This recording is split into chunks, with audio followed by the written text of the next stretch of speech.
I see the flame attacking my house. You can still smell the smoke when you walk inside of Margarita Shop's home in the city's Osborne Village.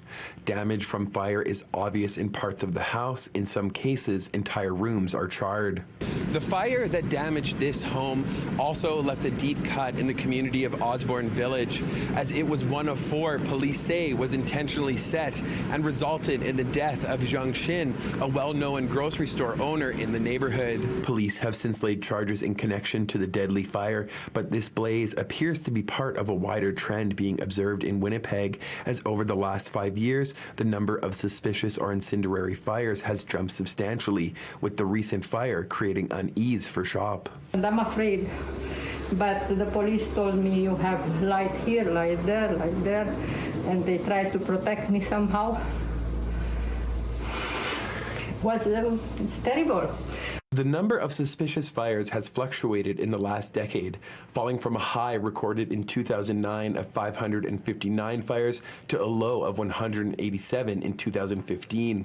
Officials say the drop was due to the removal of AUTOBINS in 2012, which were small dumpsters that lined the city's back alleys and were ripe targets for arson. But over the last few years, numbers are trending upwards again. Preliminary data from the Winnipeg Fire and Paramedic Service indicates 2020 alone saw a total of 453 suspicious fires, the third highest number recorded in the last 10 years, and an increase of more than 100% when compared to the 2015 low.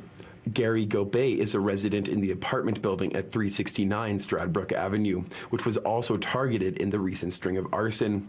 He says Zhang Xin was a fixture in the community, and the recent fires have left him concerned, as he says he witnessed a suspect police have arrested rolling hot water heaters around his building before the fires. You know, I used to sleep with my windows or my patio door open, and I closed the patio door now. Asked about the overall increase in the city, he says it's seriously concerning, and said the fact that someone was intentionally setting fires, which resulted in a death, is terrifying. Yeah, if you light up any of these bins back here, it could easily torch any one of these buildings, and a lot of this stuff is happening in the wee hours of the morning. You're just unprepared for it.